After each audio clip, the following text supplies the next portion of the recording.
Let's create something more like a card layout for this auto layout text container we have. Let's replicate this, and we are going to keep it like this, replicate it. And what first we need is actually a fill color.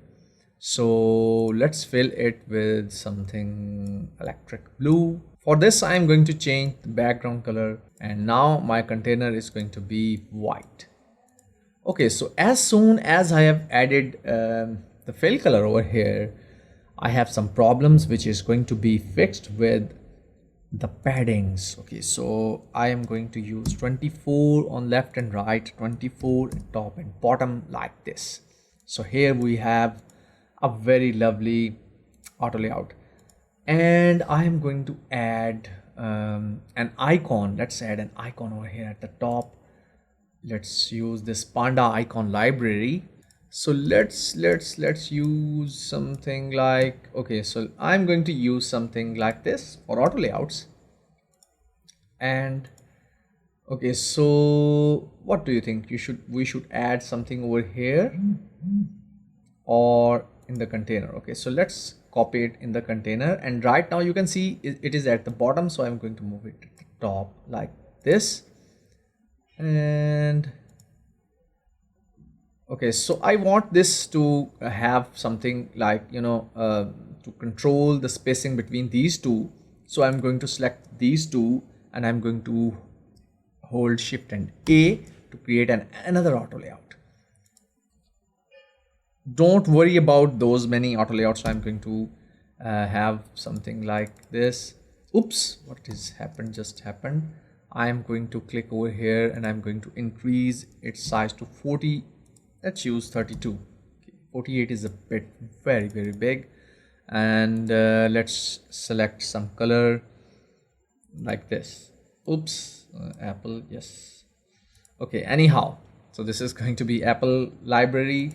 And so this is our simple card, and you can see we have very complex layouts over here. So I am going to call it top frame, and this is actually our bottom text.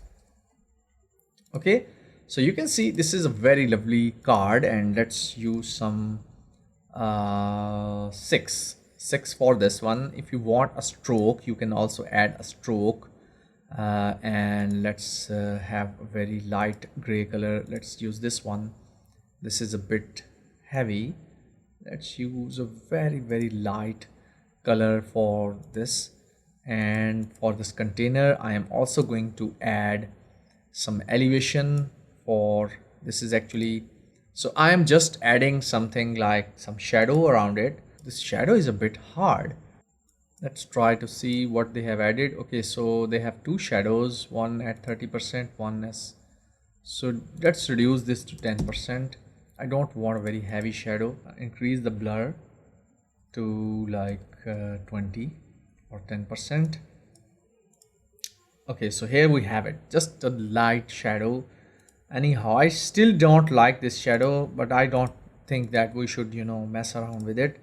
Okay, so we have a very lovely jubbly card or text container, and we have top frame where we have this icon, and then we have this heading, subheading, another auto layout, and this one is text. And if you want to add a button over here, let's add a button. Let's copy this. This is another auto layout. Let's paste this, select this container, paste it inside it. Let's call it add to cart, something like this. This is very big typeface, so I'm going to use medium, 16 pixels. Okay, now we have added the button over here. The spacing between this one and this one is actually controlled over here. So if I try to increase the 40, you can see now the spacing between. So if I want to control the spacing, and I really want to control the spacing between this one and this one, so I'm going to select both of these, and let's create again another auto layout, shift A. Okay, and now I want it to be bottom frame. Okay, and I'm going to use 16 pixels between these two. This one is actually text container. Let's use 20 over here. And let's reduce the color of this one to be a bit light grayish like this. Okay, great. So let's test this out if it's yes. Okay, so here we have it. Maybe we want it to be fixed width to minimum width of, let's use 260, something like this. I'm going to reduce the size of this heading to something extra bold, and let's reduce it to be like this because I'm thinking about mobile. So on a mobile I'm going to use 15 pixels, and this is going to be my minimum size, 260 pixels. And also I think we can reduce the size on the left and right to have, and also at the top and bottom I'm going to use 20. So no worries if you are using top and bottom and left and right different. You can either use all of them the same. So if I can also use something like this. I think I need more on the left than on the right, so I'm going to use something like that. Let's use the button to be 6.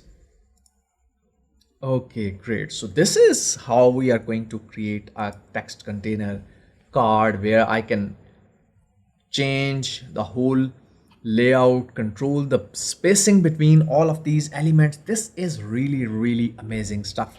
This is why I love Figma's auto layout feature. When it came in the start, it was too difficult to use. Even I have two junior designers I'm training in this my home office, and they have a lot of difficult time, using all this auto layout. I think I forgot one feature of auto layout, which is so this one, absolute position. Now in HTML, the absolute position is that wherever you pin that element on the HTML layout or page, it is going to stick on that place. So you can move it around anywhere. Let's move on to the next lesson and create more complex layouts with auto layout. Take care. Bye bye. See you soon in the next lesson.